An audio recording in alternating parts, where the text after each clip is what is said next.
After the new administration came in, we noticed an increase in detention of undocumented immigrants in our area, and I just always worried what was going to happen to the children if their parents weren't there when they came home from school. You're talking about detentions in Pennsylvania? In Pennsylvania. So then when they started caging children at the border, it just broke my heart. So I've always been compelled to come down here and see for myself. I'm so concerned that with the news cycles being so fast that people aren't seeing this anymore. And so I've been to Tijuana and I went to the immigrant shelters. There were 16 shelters within 30 minutes of the Tijuana border, and I was able to go to 4 of them. And I thought conditions there were bad. There was one shelter that was about 2,000 square feet.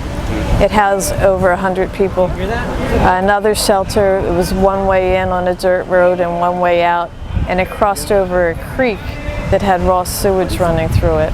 And that shelter housed like 300 to 500 people. But at least they had a roof over their head. What I saw here today. You went over this morning?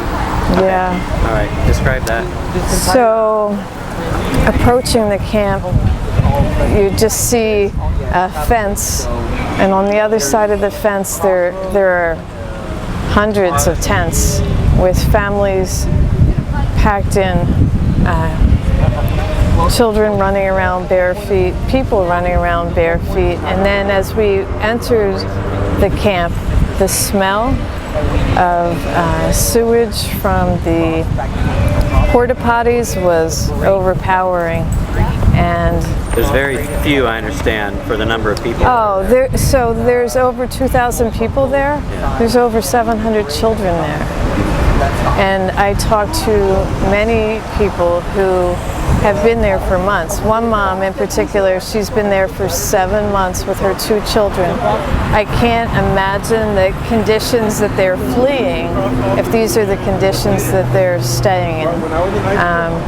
So she's been there for 7 months with 2 children, and her hearing isn't even for another month. And Lord knows how that's going to be.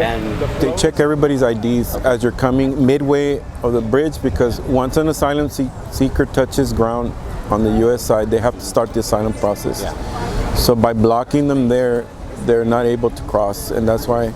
And then they do get on a list to come to the tent courts that are right there, those white tents right there. Oh, okay. And so then they're given a court date to come back 3 or 4 or 5 months later, and that's where MPP starts, which is wait in Mexico. So they have to go back and wait until the next court case, and that's why we've seen that tent camp grow tremendously. We were established in July of 2018 to start helping the people that are waiting to seek asylum across the bridge. And we started helping about 25 people at the time that were waiting to come into the country, and we started providing food and tents and things like that. We're up to 2,500 was the last count. That's right across this bridge. And so we have teamed up with several other organizations such as Angry Tias and Abuelas, Catholic Charities, and recently, about a month ago, World Central Kitchen has joined us. So they are preparing the meals for about 1,000 people, and Team Brownsville volunteers are coming down from all over the country to help us prepare the meals and also to take the meals across every day. And we take the meals in wagons on foot across every day to feed dinner. Team Brownsville is also providing breakfast every day for 1,000 people. In addition, we are providing water. We're providing porta potties. We've taken over 600 to 700 tents so that people have some kind of shelter. And so we're working closely with other organizations such as GNR, which is a clinic that we have put in the camp. We're working with attorneys with Jody Goodwin when her volunteers come in to provide legal support to fill out the asylum paperwork. And we're just every day going by, and there are people from Brownsville that lead the Team Brownsville group, but we have amazingly people coming in from all over the country, from every state. They're coming in weekly to come and help us. So if people are interested in coming to help, we do have our webpage, that's teambrownsville.org, and we have a volunteer button. And so when they want to volunteer, they click on the button and we'll put them on a schedule to come in. And we also have our donate button where people that are willing to help but can't get down here, then they can just add to the donate button. But it is really just heartbreaking and uplifting to me both at the same time, which sounds like a paradox, but it's obviously heartbreaking that folks are living in tents that are one on top of the other there on this hard dirt, and when it rains it turns to mud, and they don't have electricity, and they don't have real bathrooms, they don't have running water. The Team Brownsville people are amazing. They bring food every day, they bring water 3 days a week, but the water runs out, and people try to filter water from the river, boil water from the river. You know, that is not good. It's intrusive, but at the same time, these folks are just amazingly upbeat, and it's heartbreaking and heart uplifting. They love their families.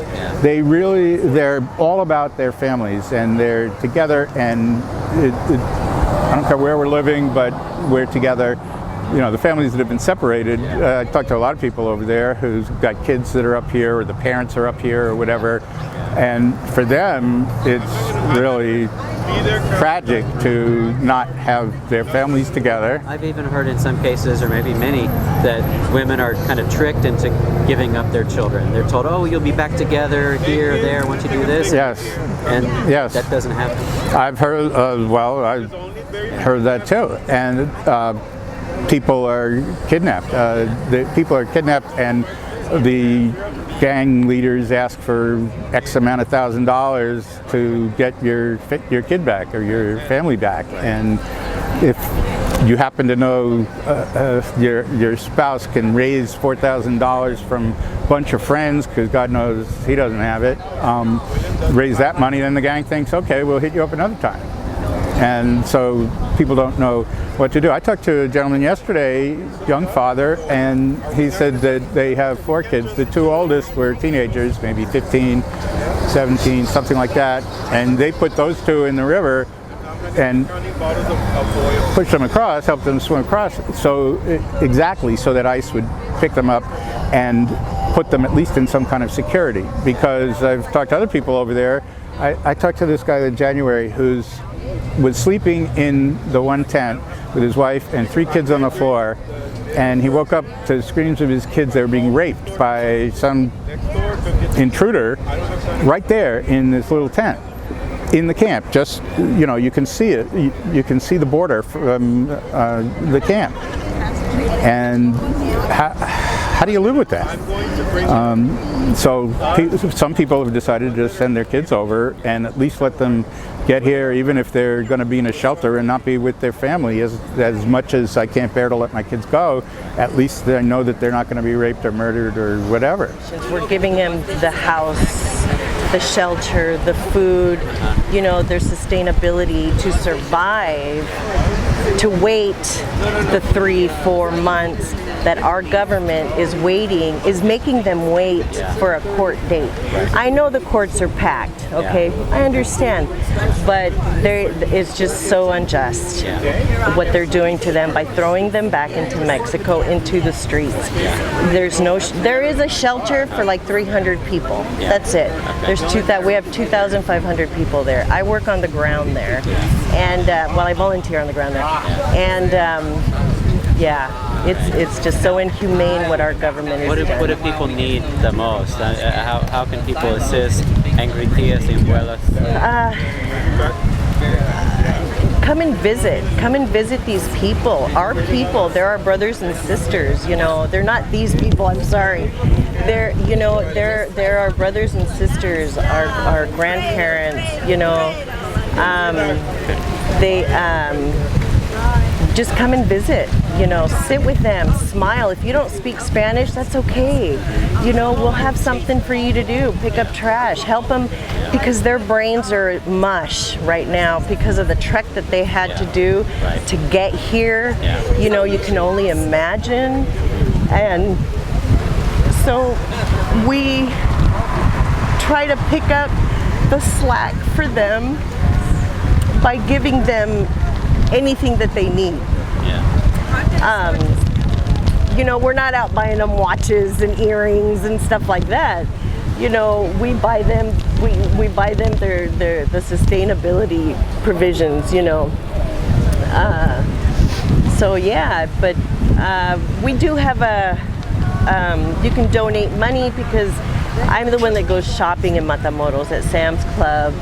And so I buy like pallets of rice and pallets of beans and pallets of Pedialyte, pallets of laundry soap, dish soap, you know, their basic needs. I buy pallets of, and so it helps to have the funds instead of taking things across the border, because they are making it harder for us to take things across. We have several missions of Team Brownsville. The breakfast mission, we have the dinner mission every day. On Sundays we have Escuelita, which is a school.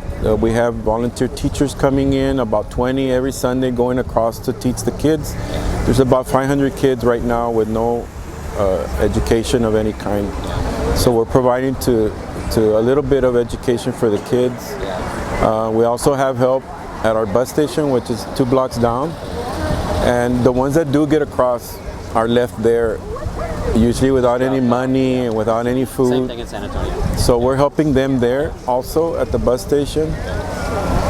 And so those are the missions that we have going on. What's the experience for you personally, knowing that you're going over, you know, every day and every week, food and school and classes and you know, porta potties and whatever people need, knowing that virtually all of them are going to be sent back somewhere into dangerous situations oftentimes.